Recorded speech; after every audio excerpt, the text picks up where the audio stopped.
I'd like to explore my experience in the American university classroom teaching responses by 20th century Japanese and Jews to catastrophe. I'll raise concerns about the ethics of such a comparison, even as I finally deem the comparison necessary for understanding the tangle of art, emotion, psychology, and history in which the response to catastrophe is enmeshed. Now, the Nazi murder of the Jews and the dropping of the atomic bomb in Hiroshima have occupied the modern historical and literary imaginations of these two peoples, if not the world, molding their cultural and political identities and generating profuse expressions of their responses. The imprint of these events, after more than a century, is certainly very deep and very indelible. Nevertheless, the comparison of the two events will strike some as distasteful and very imperfect. In teaching a course called Jewish and Japanese Responses to Atrocity, I insisted that students always keep in mind historical differences. The European Jews were the victims of a rationally planned and organized attempt to annihilate them. Their deaths preceded only by protracted torture of the mind and body. The Japanese citizens living in Hiroshima in the summer of '45 were the victims of an instantaneous blast whose emotional scars took many years to heal and whose physical deformations would scar future generations. This temporal difference in the experience of violence was one of many factors that went into shaping the experience and expression of these events. There were numerous others, not the least of which was historical. European Jews were not at war with their victimizers, and only the lunatic fringe would argue that they caused a threat or that their suffering was an unavoidable consequence of war.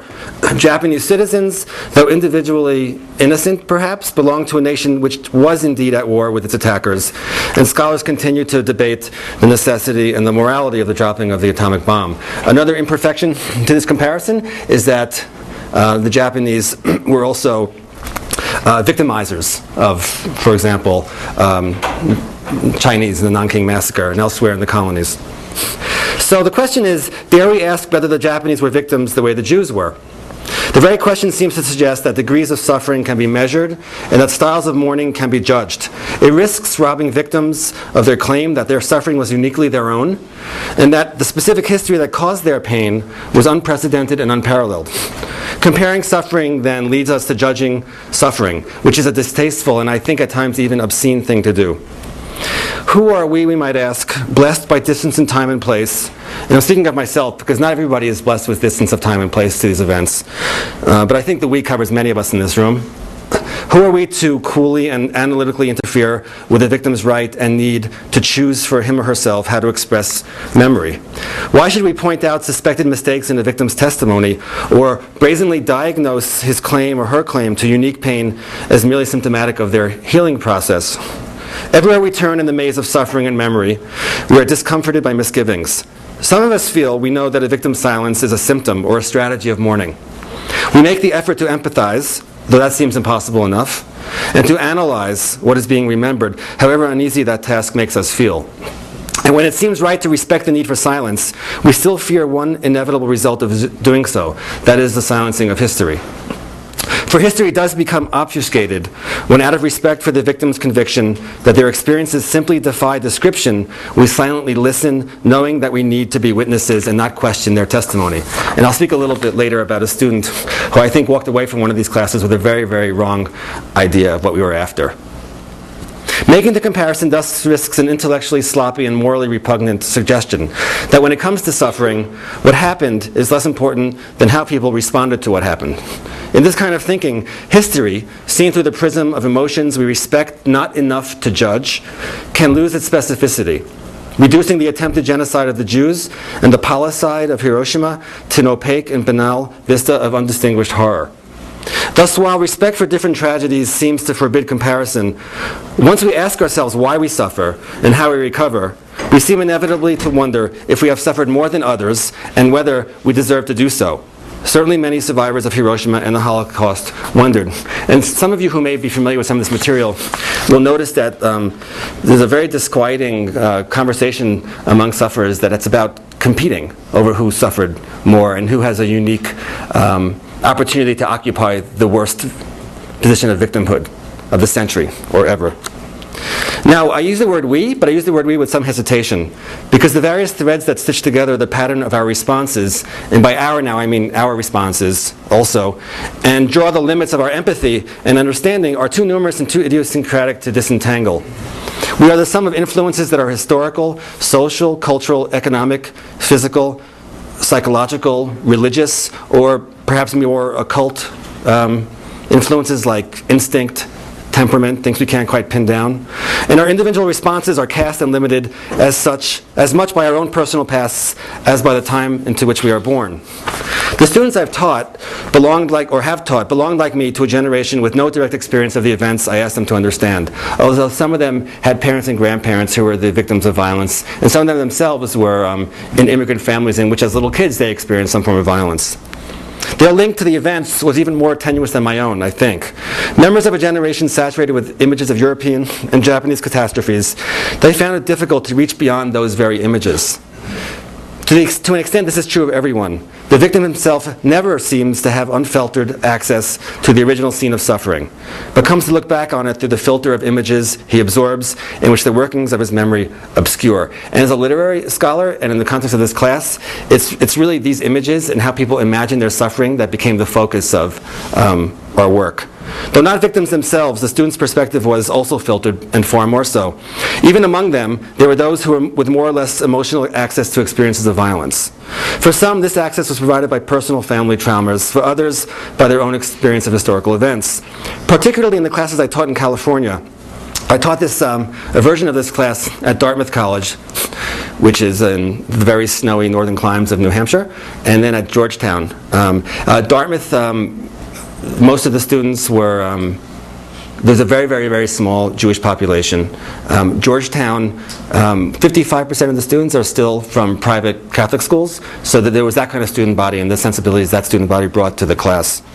And also in those schools there were very, very few Asians or Asian Americans. In California, Asian students whose pasts included histories of violence came equipped with a more vulnerable armature of response, I thought, one composed of images that were perhaps less filtered than my own. Yet I have come to believe that students' responses are too complex to parse by ethnic, cultural, gender, class, or even religious identification. If anything, prepared a student to sensitively and judiciously respond to responses of suffering, which is what the class often was about, responses to suffering, and to think those responses through with a combination of emotional intelligence, intellectual clarity, and ethical rigor. And I would add here that for me the purpose of a liberal arts humanities classroom, if not also, if there are any social science here, I don't want to insult them, it's probably true in the social science classroom as well, is to get students and ourselves to think with emotional intelligence, intellectual clarity, and ethical rigor. It was some moment in their own pasts, generally, that had touched them with the mark of trauma that led them to be empathetic and intelligent about the material. For instance, it's difficult not to disassociate my own history from my own history the decision to show the extraordinary 1983 Hungarian movie, The Revolt of Job. Has anyone seen this? I urge you to see it. It's a quite stirring movie. It's about a Jewish couple that adopts a Gentile child to whom they will leave something of their past, knowing that their rounding up by the Nazis is imminent.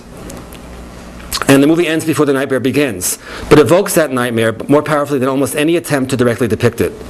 The voice of my grandparents' generation also led me to end the course with the German Jewish Holocaust survivor and essayist John Amory's stirring plea in his essay Resentments, to allow the survivors themselves to decide when to cease their lament. Students sometimes came to this conclusion on their own. Concerning the trial of the Nazi bureaucrat Adolf Eichmann, one student wrote, "It is not," and I will be quoting from students' personal journals with their permission. In the class they wrote formal essays and they wrote personal journals. And an interesting pedagogic aside for maybe the teachers to think about is that in the personal journals their grammar was always wonderful and they're always lucid and clear and they seemed to have structured arguments. And in the formal essays suddenly there weren't arguments and the grammar went by the wayside and things became muddled. And this is a mystery we could talk about. So one student wrote, "It does not matter whether I, someone on the outside looking in, believes justice was served when Eichmann was found guilty. For justice can only be truly measured and quantified by those on the inside who are directly connected to the event. In one version of the course, I ended with images of Japanese citizens partaking in the yearly commemoration of the dropping of the A-bomb in Hiroshima's Peace Park. This is a commemoration whose goal is always in part meant to universalize suffering, while always meant to claim Japan's special status as the first victim of the nuclear age. It's a commemoration that seems to guarantee that it will always continue to repeat its process and expression of mourning. The students wanted to know, when is enough enough, and is enough ever enough? One student asked, does one have to acknowledge one's own mourning process? I guess the obvious answer has to be yes. There are so many other terrible ideas brought up by memories, and I am tired. I find it easier to talk about ideas rather than to write them. The perfect child of psychoanalysis. That's this student's parenthetical comment. My mind goes too quickly from my hand. Now, there came one section of the course where the students should indeed have second-guessed themselves. It was a section that was to leave them feeling sorely manipulated by a survivor account and sorely manipulated by me as their teacher. We read Benjamin Wilkomirski's, does anyone know this name? Wilkomirski? Massively popular and celebrated memoir of a traumatized Jewish boyhood, which proved to be the emotional climax of the class. The response was more emotional than I had imagined possible in a reading experience. To a person, the students said they had cried, and that it's called Fragments, by the way, and that reading the work was the most powerful account of suffering they had ever read. It tore me apart emotionally, wrote one student. There were times when I could handle the images, read, think, and then let go and move on. And there were times when I needed to hold on to it, to lose myself in it and mourn. One particular incident seized me ferociously and refused to let me go. Even now, remembering how the passage was written, very simply, just telling what happened, yet able to convey the horror and humiliation and anger, I still need to remind myself to breathe. End quote. Wilkomirski hit a personal chord. As another student wrote, I don't know why this disturbed me so much. Perhaps because I thought of my brother. I don't know why I did that. It makes no sense, really. I'm not Jewish, neither is my brother. That's logical. Right? I just noticed. It's not necessary, I guess. Yet after reading this, I couldn't help imagine my own brother standing outside a barrack urinating blood, as the narrator described his own self doing as a boy. Perhaps the connection was my brother being 12 years old, the same age as Yankel in the book. Somehow, all of my brother's vulnerabilities came through. How young he is, how helpless and in pain he would be if that were him. I think a part of this has to do with being a bit homesick. This is in Berkeley, the kids from LA. And, to me from New York, this is all one place, so this I didn't quite get. The students were moved because they were convinced of the honesty of the account, an honesty that came through in a fragmented style that seemed to students to convincingly replicate a trauma precisely because it did not allow the author, Wilkomirski, to smooth over the disturbing ruptures of his experience and memory by making them aesthetic. That is, just to repeat that, the fact that it was fragmented, didn't seem novelistic, and didn't seem to be aesthetically formed, made it seem more authentic to the student.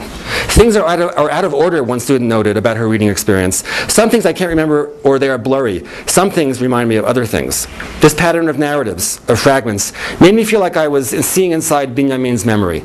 Then I couldn't help but wonder if it was made that way on purpose in order to create that feeling, or if the author just wrote it that way because that's how it came out. The problem is that the entire book, the audiences learned later, was fabricated, that the whole thing was a hoax. And I, as an experiment, didn't tell the students this ahead of time. We read it as if it were real, which is how it was presented to its public originally, and which gave it its popularity. And they went through the emotional experience of reading it as if it were real.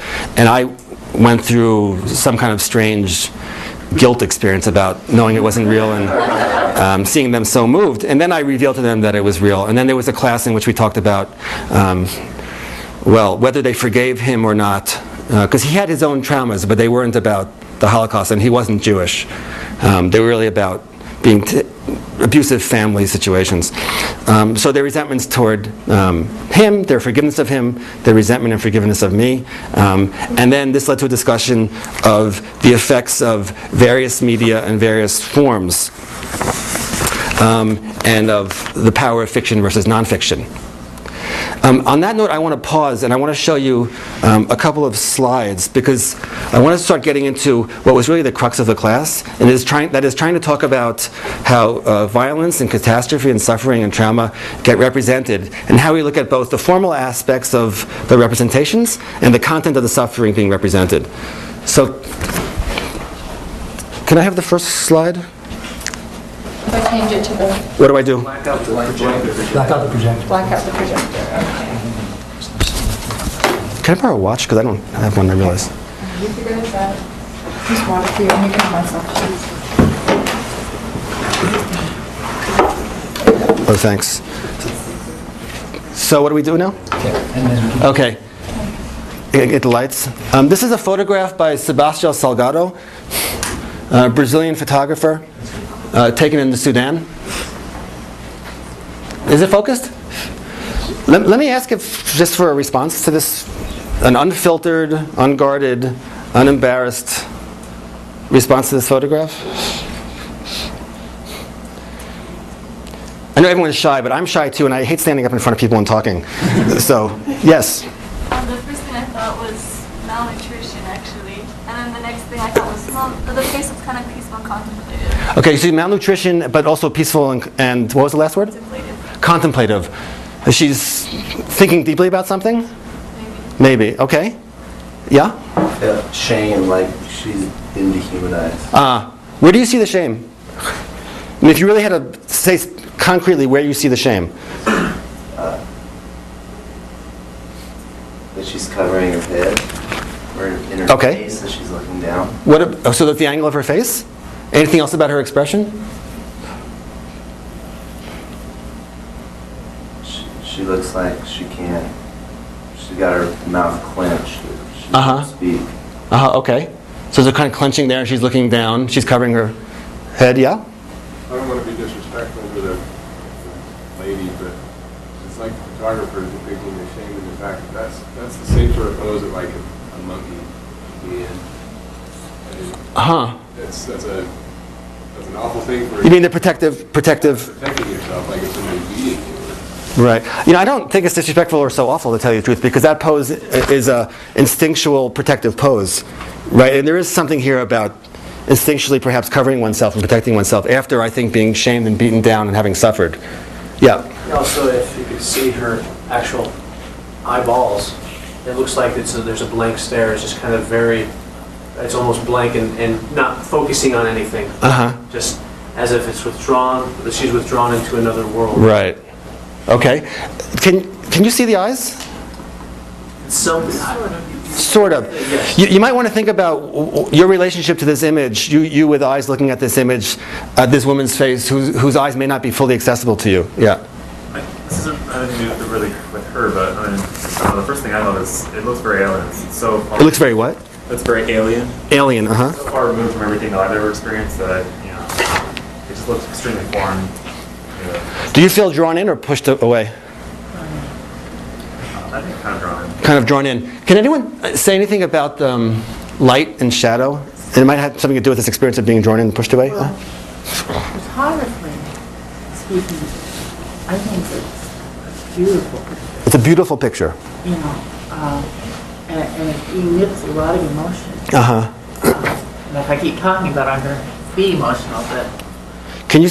but I can. But the lighting, it looks like it's either the sun is coming up or going down. It's just, just the way the lighting hits her hands in particular. So it's kind of golden light there, but very black here. Right. Her face and her body is in the shadows of her hands. But it doesn't appear to be posed to me. It appears to be real. So do you find the beauty comforting? Well, when I initially saw, that's the first thing I thought about. That's a beautiful picture. But the more I look at it, the more I think about it, the more I feel her despair. That's interesting. My other thing is if I was to see this exact same person with my own eyes, it wouldn't be black and white. And it wouldn't be contrived in this way. So the photographer is displaying something specific that they want to get at. It wouldn't be black and white. There wouldn't be the shadowing that way. And I know a little bit about photography and how it's developed, and so you wonder from whose lens are we seeing this to? So what you're both pointing to is that you're noticing that there's something formal about this. It's not quote unquote a natural, if there's such a thing exists, right? But this seems very formed, and you use the word beauty, which I think is really important. Can we see the next one? What about this one? I mean, clearly you'll notice eyes again, and there's eyes blackened out, there's eyes looking down, there's eyes covered, there's eyes closed in tears, there's eyes looking off in anguish. But if I were to say to you, this is a beautiful photograph, and your assignment now is to tell me what's beautiful about it, what might you say? Yeah. I think it's beautiful to me because I feel so much emotion just looking at it. I feel a part of me, I feel drawn to these people because I can tell that they're feeling things and they're experiencing the worship. But at the same time, I almost feel like a reverence for it. Like I can't understand that, and so I almost don't want to keep looking at it. Okay, so that's... But I don't understand. So you're having a very powerful emotional reaction, but it probably has to do, I would think, with this specific photograph and how that's doing that to you, right? So if I asked you to step back and try to think about what it is specifically about this image that is making you feel that, could you do that, or is it something you'd rather not do? Because that's also a response. I don't want to do that. Yeah? Both photos are so artfully composed. The first one produces this vortex by the halo of light around the hands that draws you into the darkness of the face. And this one, you have this, the way it's composed, you have this kind of angle of the four figures in the back that draw you down to the bright face in the front. So, I mean, they seem at the same time spontaneous and then extremely artificial. I mean, Yeah. the earlier one almost looked sort of like a Maria Theresa or like a iconographic, like Christian icon painting. These are both really important points. That the first one looked like Maria Theresa. That is, that you have a store of images in your head that come from religious iconography or from the world of European art, and that you see it and you think that. And also in this one, what you're noticing, I think, a word for it might be rhythm. I mean, there's a rhythm of the mountains and there's a rhythm of the people here, and the play of light and dark and shadow. Can we see the next one? This is a very upsetting image, and when I talked before about the kind of ethical problems involved, or the credence involved in dealing with this material, this is one of the things I'm talking about. That this is he's an art photographer. He's a photographer who very much wants to affect change in the world, and he wants his images, I think, to be quote unquote beautiful. If we can take away from the word beautiful just feelings of pleasantness. But he really wants you to feel something strongly. And so there's I think some kind of complex interplay between making you feel suffering and also drawing you in by the formal beauty. Any response to this before I go to the next one? Yeah. There's this big conflict between the two people, who is the suffering of the humanness, and then the artificial shelter that is not helping as a shelter. There's some logs on top, stones in the background, and there's a blanket that covers them, and how these artificial means of shelter are in fact not shelter at all, the suffering of the human. That's a nice point. That's a very powerful irony that you're pointing out, right? Right. Also, you notice yes. Well, there's a stark difference in the eyes of I'm presuming the mother and the child. And the mother, you can see not only the hunger, but you can also see the suffering in her eyes. And you know that the child is suffering, but you see a look of love and endearment because the child is in the mother's From the child. What about and I don't know actually if this is a woman or a man. I don't either. But what about the parent's look? The parent shows, well, I think fear for what they know the child is going to be going through. That's how I interpret it. Could be anger too. Yeah. Well, the doll of the parent seems to, and their facial expression seems to understand more the gravity of what's going on, whereas the child seems like there's somewhat of hope in the eyes because they don't fully understand what's going on. I mean, I think that's a little bit how I took it too. It kind of gave me chills just now because the parent could be trying to comfort, but can't even look at the child because the parent knows that maybe there's no hope. And I would also point out that we look at this, and when you're feeling empathetic, I think you want credit for it. You want some kind of credit for it. You're a good person, but this photograph doesn't really give it to you because the eyes just go elsewhere, and you're kind of shown it face up, but then you're kept away. The last one. I show you this because this is an image from Salgado also, which I am tempted to say crosses a line that I find troubling. Does anyone have any thoughts about what I might be thinking here? Yeah? What do you I notice it sometimes, no disrespect to the people, but animal suffering and human suffering may have already entered. Why aren't the people photographing these scenes intervening to stop what's going on? So the photographer. I have an ethical problem with journalists filming a person who is being burned alive. How can you stay behind the camera? That's a very important point, and Salgado has spoken about this. And what emaciated children and mother in a desert with nothing. How can you shoot a picture with your camera? Salgado has said that what the best he could do is make people like us see these photographs and maybe act. I don't know if that happens, but that's what his answer is. For me, what crosses the line here also is something, but there's something formal about it. This seems somehow too artfully designed. I mean, the white back and the brown front, the figures parallel in a rhythm. It's a very disturbing image, but I find myself thinking too much about the artfulness of it.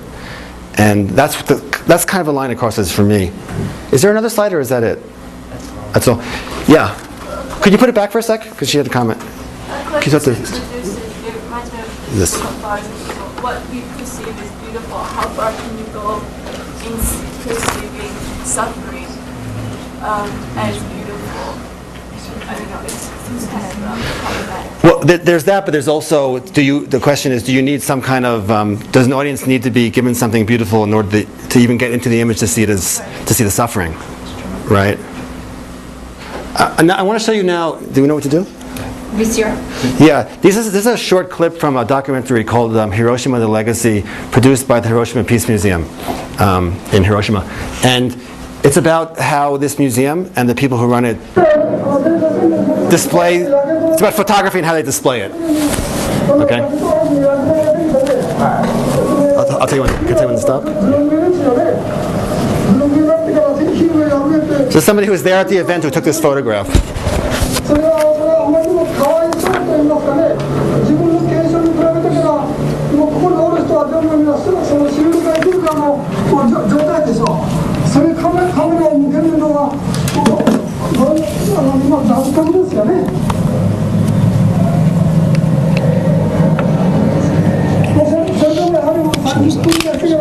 This side, track 4. Yeah. No. Track 4. And then do you want the CD out then? The music? Yeah.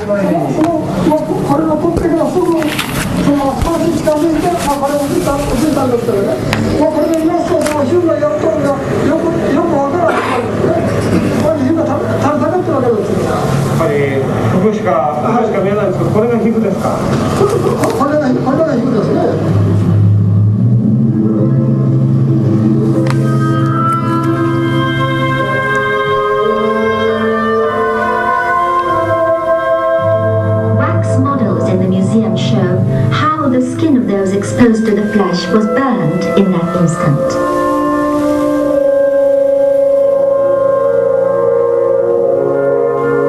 These pieces of skin are part of the skin that was hanging from the end of a burned arm. This skin is from the left hand of Noriaki Tejima, a first-year student of junior high school. Probably if I should do it at all as well. The largest piece was from his palm. His mother cut it from his hand with scissors as a keepsake.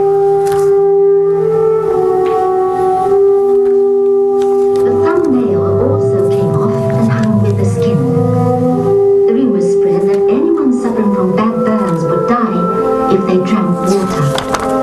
Noriaki was given nothing to drink. All that oozed from the tips of his burned fingers.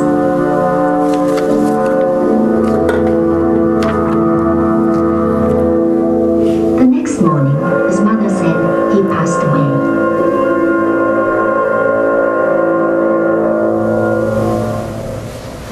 One woman who saw this photograph of casualties taken at Miyuki Bridge came forward to say that she recognized herself among them.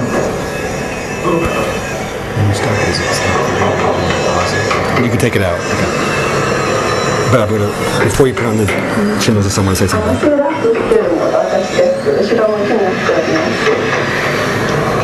どうしてセーラー服では下関におりましたいとこからもらったセーラー服なんです。ちょっと珍しいんですね。広島女子用のセーラー服じゃなかったの？はい。その時の様子はどうでした？地獄ですね。どう言ったらいいんでしょう。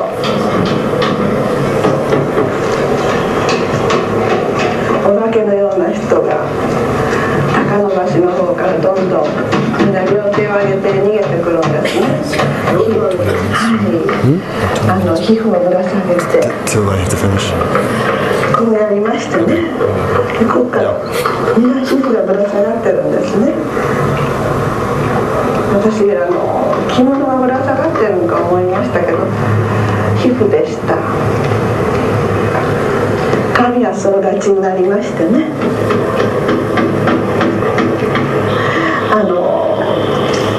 自分の子供さんから思うんですけどもうちょっと黒焦げのような感じ私受けましたけどもう物も言わないんですけどね抱いて私たちの目の前でぐるぐる叫んで揺り起こすようにして起きてちょうだい言って泣き叫んでおられました。Okay. This is a very, very different use of photograph and photographs, and I use this a lot in the class, this video documentary. Any comments about the difference here in the photograph being used here, a relationship between the viewer and the photograph as opposed to the Salgado, and our relationship to Salgado?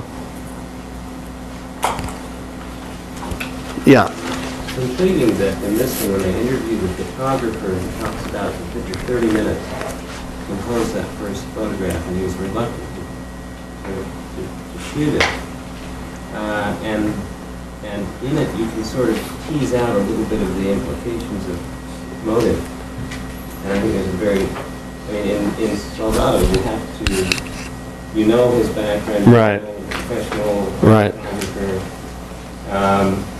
And it's not that he happens to be on the spot with the camera and there's just this strange conjunction of moments where he has a camera in his hand and this terrible event has happened.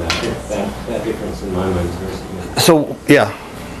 I was going to say it's very, very interesting because we have this picture that looks very much documentary, we'd almost say. But in filming her, she's filmed in the exact same position she was in the photograph from reverse. You never see her. Do you know why we don't see her, probably? What, I guess? Well, there's a possibility she may have been disabled or disfigured, or there's a possibility she wasn't disabled. Right. We don't know. One guess is that she doesn't want to be shot directly on.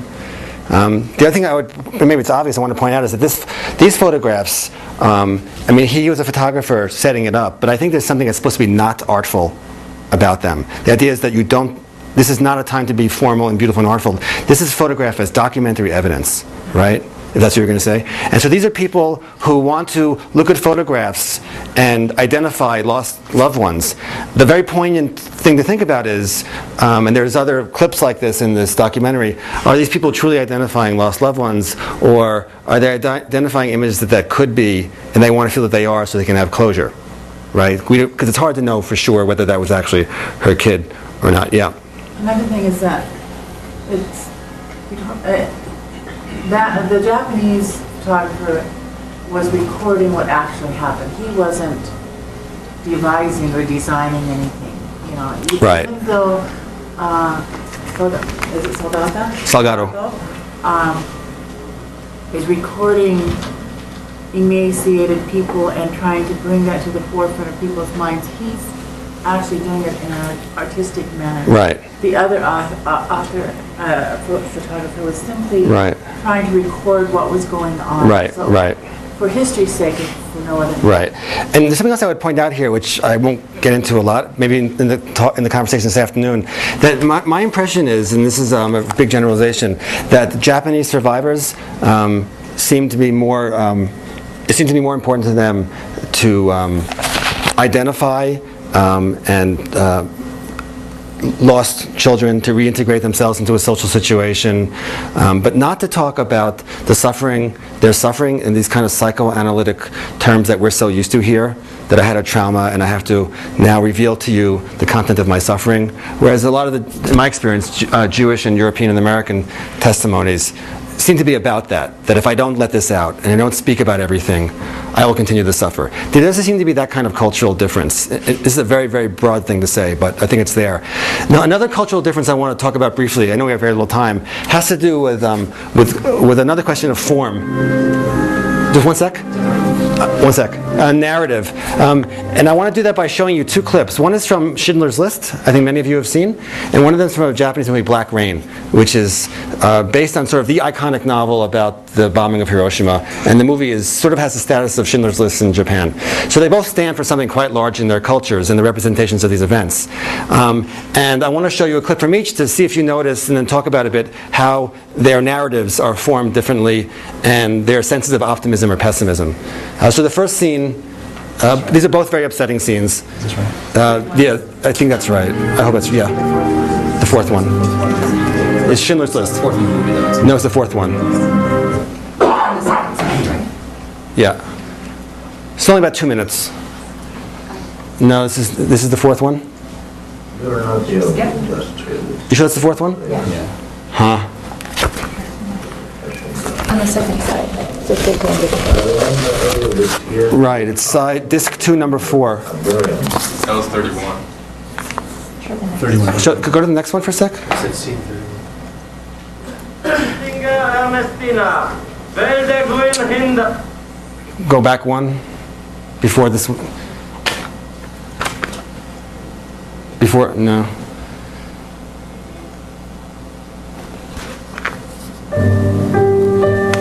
Go to scenes again. Sorry. Try 31 again. Sorry about this. Yeah. Yeah, that's it. Okay.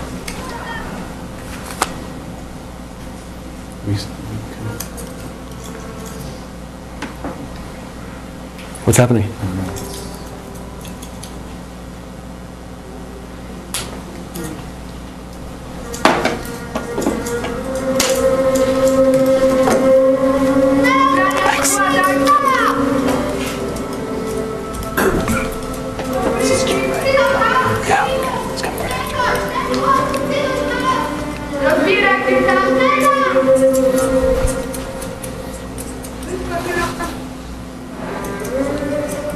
Să lipsim din coire și cugeți-vă frișul de dezefect. Știți că și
It's a very upsetting scene.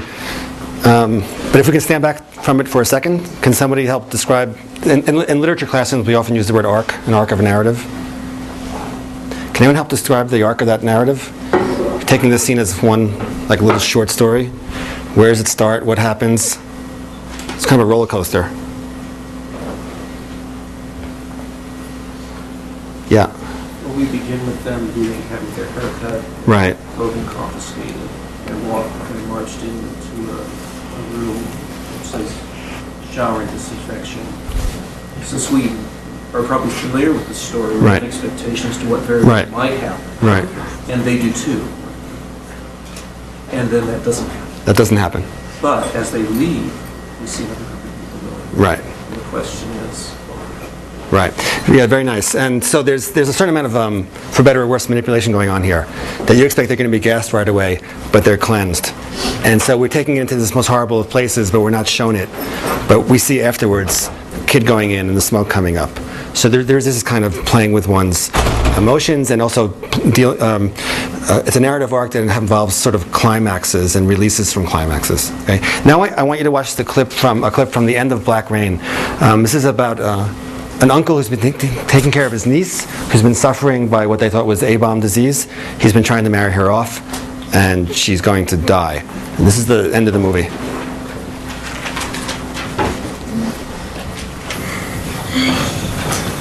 まあ持ちたっときあと残らん言うけのほんならいつでも嫁に行けるの Should I just leave my final comments for the round table?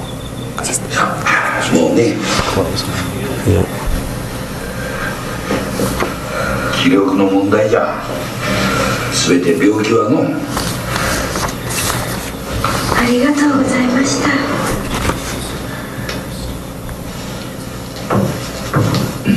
あ、そうじゃ。明日気分が良かったら一緒に大池行ってみようや。な。はい。おやすみ。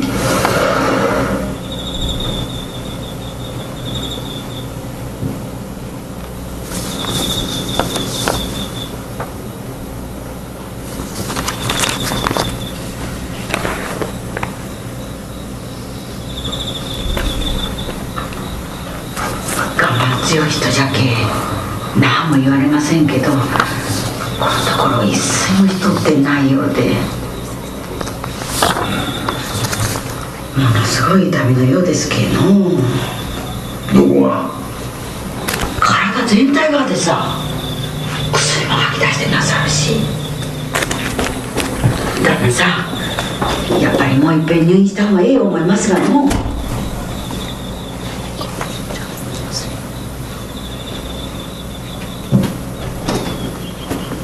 寒いことにゃか大丈夫です。今日は気分がいいですけん。ほうか。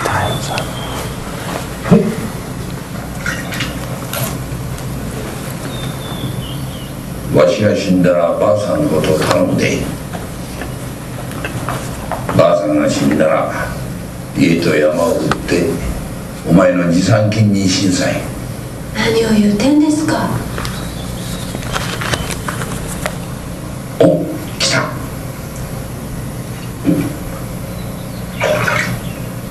あ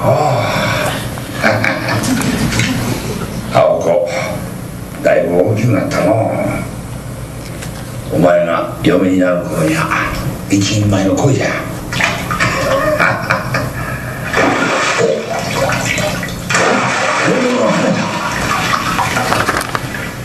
ここの主じゃ。わしは初めて見たわ。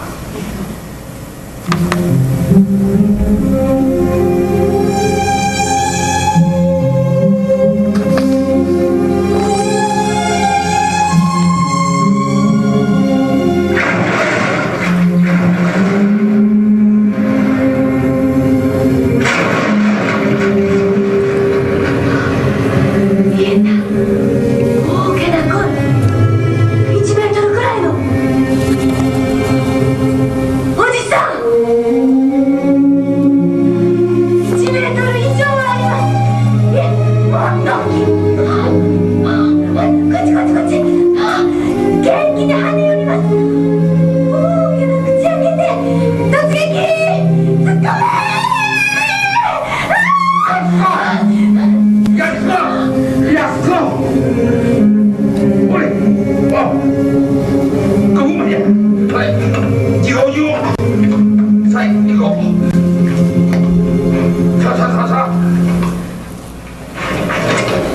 大丈夫ですおじさん。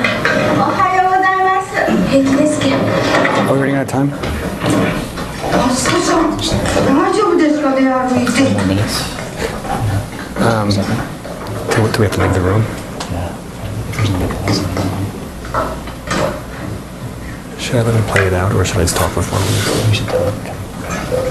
Okay. He's raising the game for himself. 7時のニュースです。アメリカのトゥルーマン大統領が朝鮮の新たな危機に対処するため必要とならば中共軍に対し原子爆弾を使用することも考慮中であると言明しました。もちろん原子爆弾は使用されないよう希望しているが最終的に原子爆弾を使うかどうかは現地司令官の決定一つにかかっているなど14条からなる声明文を発表しました。Do we have to stop? I'm going to stop it. Okay. I'm going to have to stop this because we only have 2 more minutes. I really apologize. What happens at the end is that the doctors come to take the daughter, and they take her to take the niece, and they take her out to the emergency to the ambulance. And then he looks out at the sky, and he says, "If a rainbow appears, she will get well." And then the camera looks up at the sky, and there's no rainbow. This happens 2 minutes later, and the movie ends. And what I think is that if Spielberg had made this movie, there would be a rainbow at the end. And I think Japanese narratives tend to allow themselves to peter out and to end on a more dark note and to seem kind of formless. But just give me 2 minutes to just read a conclusion, and then maybe we can talk about this in the afternoon. Can I have the light for a second? I just want to end by reading something that a student wrote about her readings and experiences in the class of Hiroshima testimonies. Because a lot of the class in the end comes to be about empathy. She said, "The number of people dead and burning in the river, the descriptions of the dead, all make my head turn on its side as if it wanted to stop beating for a while, to take a rest or rewind the past to stop all that happened. To twist and yearn. But Hiroshima now is on the surface as normal looking as any other city in Japan. The grass where people said that one blade of grass would never grow again is green and rich. The stream flows by the bank, and the people are remarkably resilient. They go on. Have they forgotten? Are they in denial? Or are they strong and have they overcome? Does it make any difference at all? I don't know. Are we stronger because we go on or stronger because we forget? Carry on. Carry on, don't carry on. Which is more human?" And my conclusion to that is, which indeed? The students struggled in the class to empathize with individuals and to account for their different ways of adjusting to suffering. Empathy led this student to history. Empathy also made her swerve from a fully rational comprehension of the past. The successes and failures of teaching Jewish and Japanese, or comparative responses to atrocity, reflect the limits of our ability to join empathy to understanding. Only with skin charred like theirs, some survivors of Hiroshima have said, can we understand the pain they felt, but armed with that pain, we may shirk from looking history in the face. And with that note, there's a lot more to say. Hopefully you can come in the afternoon and we'll talk more about it.